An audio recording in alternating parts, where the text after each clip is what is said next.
Not really sure how to describe this game other than, ugh, that was pretty bad. And I think we're going to see a few of these over the weekend. And just the quality of football wasn't amazing. Like, really, every time Sharks were able to get down in the red zone, apart from one or two times, they were pretty much able to score. And there wasn't a lot of defense there. For the most part, like, Tigers were in this game for a good portion of it, but obviously more the second half was where the issues really came about. And Hines did his thing. He was able to, pick up the 3 try assists, get the try there. Just a little bit of everything, obviously, on that front. But had that one bad pass there, and I think it was fine. But just what I'm trying to get at really is the Sharks, are they a premiership threat?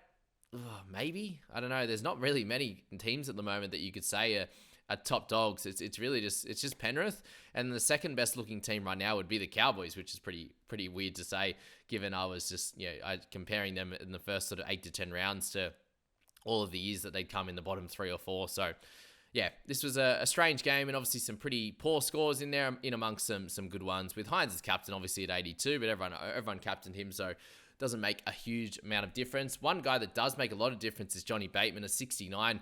The 49 tackles in there, nothing on the negative side. So 49 for 0 was amazing. 2 tackle breaks, a couple offloads, 1 to hand, 1 to ground, and the 109 meters. Just give him that extra one, come on. But yeah, 69 for him. Maybe that's why they didn't. They just wanted that lovely 69 number and not give him the extra meter. So I'll give it to him on this time. But he's big. He's really big. There's a lot of teams that don't own him. There's also a lot of teams that don't own Ipap. So yeah, I have both of them, and one was really bad, and one was really good. And obviously he's scoring, but yeah, he just did everything he could. He saved a lot of half breaks, and just worked really hard on the defensive side, and was able to try his best on the offensive end there for sure. But that's Bateman. Talakai got 2 very one-on-one simple tries for a guy his size. Like, it's like getting a back rower running at a center 5 meters out. Like, you're just not going to stop him. And what on to anyone who picked him up, there's a couple of guys that were like, oh well, I could get him at 543. I could go for a Penasini, but Talakai has that real sort of boom or bust. He'll be a 60 odd, he'll be a 30, and he's like, well, I can just loop him each week, and I just thought that was terrific. So well done for those that did grab Talakai in that one. You pick up a 68 and a really awesome score in a really important week. Bradley 59 was great, so he's a bit up and down with his scoring, but this was one of those ones where he got the line break, the try assist back for Heinze on that one. Cam McInnes 57 in his 53, so still getting around that low minutes, but only the one error for Cam. A few people asked me about him, but it is going to be a short-term rental with Cam, unfortunately. Bretton Nikora, this one hurt me because he was pretty low. He got nice updates. I think he got like 5 in updates as well. But yeah, he picked up a bunch of extra run meters. I think a bunch less missed tackles.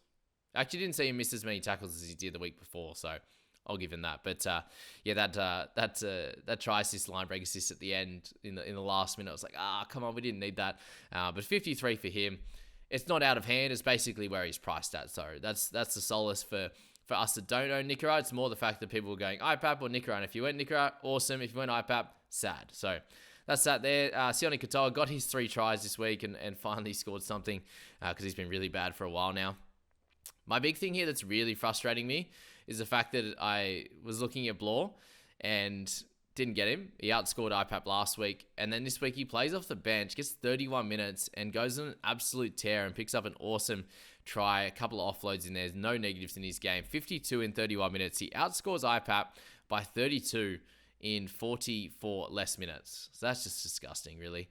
So what on to anyone who still owns Blore, if they were trying to loop him or something like that, you take the 52 and the price rise every day of the week. So good stuff on that front. Jesse Ramian got a little bump overnight as well, much to my dislike, but 48 for him, 2 try assists in the end, 1 try. Again, got that try assist. One of those try assists was just a very crappy throw out behind, roll on the ground like 4 times and pick it up, and apparently that's the try assist. So not salty at all, I swear. And then his try was a little bit lucky, obviously. as well there, where he whacked it into his own face and it just bounced up into his hands. I was like, oh, come on, we don't need these. But yeah, 48 for him. I suppose it makes up for a lot of the poor weeks. So in a really important round 19 as well, you get a really good score, which is great. T. Gordon, anyone owns him, 48 there as well. Pollard in that with 44, and he even got, as soon as he came on that left side for Ipap in that last 5 minutes, he got like 3 or 4 runs. I don't know what it was. They just seem to use Ipap as the decoy guy every single time, and then other times he just doesn't look interested. It might just be because they use him as a decoy all the time. He doesn't get the ball. You can see there that they were a meter out, and he's like, stuff it. I'm just going to try and burrow over, and I wish he did, but yeah, it wasn't to be. This time, how good was Seyfarth's little short ball to get Blory over? That was incredible. So well done to Seyfarth, Big Al, and then Tommy Talau has one of his best games. So yeah, of course the game we want him to score well, he gets a -5, and then in this one he picks up a 41. So yeah, very frustrating on that front. If anyone's looking at Astul Kapoa. And then Ipap, he just split both of them and just went straight to Talau. So thank you, Will Smith, for that one. Anyone who's playing him, give me a shout out. Give me a little message in the comments. It'd be funny to see if you had to play him this week. Good stuff. Buller, 31. He did okay. He got a couple offloads, 4 tackle breaks. He's not going to lose a huge chunk of money. So he's one of those guys that they do have a couple of easier weeks coming up. So just have a look at that. The next 2 weeks are against much lesser opponents, and he should be able to get an opportunity or two. So I think he's fine to be a hold. He's also fine to be a sell. But with round 20 being pretty tough to get guys in the park, maybe there's other guys you may need to trade first just to make sure you get the full 17 next week.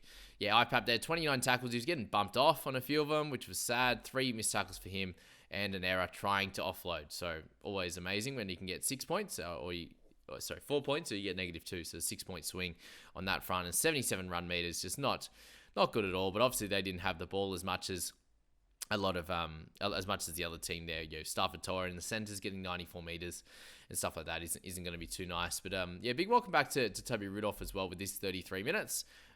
He was really good in his time on the park. Hazelton, the 28, almost beat Papali'i with 50 less minutes. Beautiful. Simpkin. So Ipap and Simpkin both lost the turnover tackle that they were given, which is very, very sad. So I was like, oh, okay, at least for me on my team, being selfish there. If Ipap was losing it, Simpkin was losing it as well, which 26 for him, the 52 minutes straight. He was scoring okay at the start, but obviously the 5 missed tackles kind of hurt him on that front and didn't only run the ball 17 meters. So 26 for him. Definitely slows down his money-making potential. He might have a week left in your side, and then he'll be getting moved on. But De Silva came on and again missed 5 tackles as well. So I don't really think they have a clear option as their gun, and that's that. Will Kennedy and Mulatalo. So there was an article on NRL.com that said, "Is Mulatalo a must-have?" 7. That hurts. Shows that it is tough to pick it in these ones, and I did say in the buy, hold, risk it, sell that he was a consistent option. Was the words that I said, if you want to go back and check. But 30, 40, 50, 30, 40, 50 was pretty much where he sat. And he had a shocker, to be honest with you. 4 errors in this front and 1 missed tackle. And ran under 100 meters, so not good at all on that one. Astul Kapoa, the 12, not great. Will Kennedy, 18, so 4 missed tackles for him. Helped out with a couple of tries. Kind of got some contributions. He gets the try assist in Supercoach, which is wild. But doesn't get it here in fantasy. But that's that. That's the first game. That's all we need to talk about, I think. It's going to be some interesting ones going forward. I think there's going to be some pretty poor play, likely in the South versus Dogs one. And really, like, you're looking at the Sharks team, and they were pretty much full strength. So pretty much every other team is not full strength. So it will be interesting to watch. But I wish you all the best of luck. Hope you can get in close to 13 on the park, and we'll see you in the next one.